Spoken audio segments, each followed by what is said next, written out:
A direct line of communication, encrypted and assumed safe, suddenly becomes a live broadcast originating from an unknown source. It is early 2024, and a low-frequency electronic hum pulses beneath the standard static of a secure voice channel. The question screams in the silence of every intelligence briefing room: who managed to turn the nation's own communication infrastructure into a listening post? At the precise moment a campaign aide leaned in to whisper critical polling data, the feed fractured. That whisper, meant only for one ear, was suddenly being echoed miles away, captured through a vulnerability that should never have existed. The chilling reveal. The access point wasn't some sophisticated novel exploit. It was the very system designed for lawful oversight, weaponized against the state itself. Chapter 1. The Digital Arteries Exposed. The arteries of American communication, the vast, pulsing digital networks of Verizon and AT&T, were compromised in an incident swiftly labeled the Breaches 2024. This wasn't a simple phishing scam targeting individual phones. This was a systemic penetration of the core infrastructure, the backbone carrying the nation's most sensitive conversations.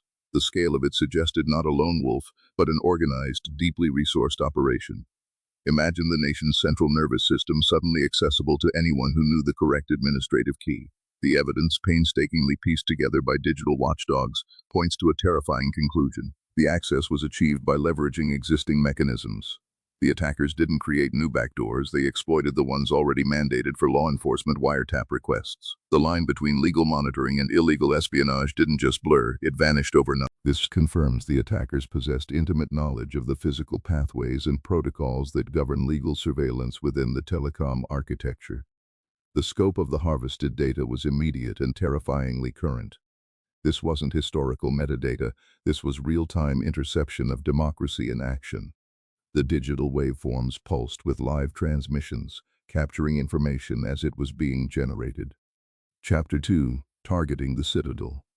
The immediate fallout confirmed the highest stakes imaginable. Targets included both the leading 2024 U.S. presidential campaigns. Suddenly, the strategies, the internal disputes, the very cadence of the election cycle were being mapped by an unseen entity. The secrets of the nation's highest offices were, for a period, open books. But the infiltration extended beyond domestic politics and into the realm of international statecraft. Officials within the State Department were also confirmed targets of this silent surveillance. Diplomatic negotiations, confidential memos, and sensitive foreign policy assessments were being pulled from the stream as they flowed across the wires. The digital front lines were instantly redrawn, suggesting the motivation was likely geopolitical, not merely domestic sabotage. This pattern of compromise is not entirely new, though the scale is unprecedented. Only months prior, leaked U.S. intelligence documents, initially surfacing across unmoderated forums like 4chan and Telegram, demonstrated a recurring pattern of classified information spilling onto the darkest corners of the Internet. When secrets leak, the machinery of government reacts with force. The Pentagon referred that prior breach to the Justice Department for criminal investigation. It established a clear precedent that espionage of this magnitude demands an immediate and forceful response. The systemic failures that allow such harvesting often stem from insufficient oversight of corporate telecom infrastructure. When private companies hold the keys to national security secrets, failure is not an anomaly. It is the inevitable result of years of negligence. Chapter 3. The Weaponized Trust. How could this happen inside systems supposedly guarded by layers of federal regulation? The protocols designed to stop leaks, like the access controls governing the Joint Worldwide Intelligence Communication System, are demonstrably porous. This suggests a failure to segment and isolate surveillance data streams, allowing general access to what should have been siloed.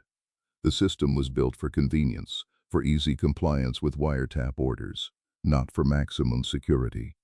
When the state mandates infrastructure capable of monitoring its citizens and leaders, that infrastructure inherently becomes a weaponizable asset. The necessary tools of the state, intended for lawful intercept, become the tools of the enemy. The vulnerability wasn't just the network's perimeter, it was the trust placed in the system's guardians. We look at the landscape of corporate security history, and the telecom industry is littered with past collapses and scandals, creating a predictable pattern of vulnerability.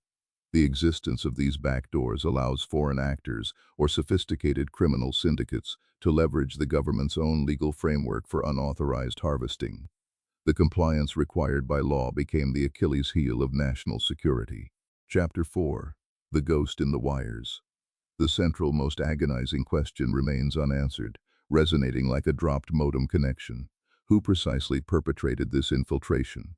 The data harvested from State Department files and campaign headquarters points toward actors capable of operating globally, perhaps mirroring the sophisticated global harvesting capabilities detailed in leaked files regarding Chinese hackers for hire. The evidence suggests foreign entities leveraging cybercrime networks were active within U.S. telecom hubs. Forensic analysis of the network logs shows a highly methodical approach, not a smash and grab, but a sustained period of observation and data extraction, suggesting the perpetrators studied the architecture to avoid triggering automated alarms. They didn't break in, they walked through the door that federal courts and regulatory bodies had already ensured was unlocked. The terrifying conclusion is not that a new weakness was found, but that the potential for data harvesting, including highly sensitive information on political affiliation used for targeted disinformation, was inherent in the design. The cleanup process will involve intense investigations by U.S. intelligence agencies, treating this exposure with the utmost seriousness. But catching the invisible enemy, the one hiding in the shadows of legitimate access points, remains the hardest part. The breach exposes a fundamental architectural flaw in the race for seamless connectivity and regulatory compliance. The critical systems protecting the core of American governance were left fatally exposed. The silence on the line now is deafening, because we know the back door might still be opening.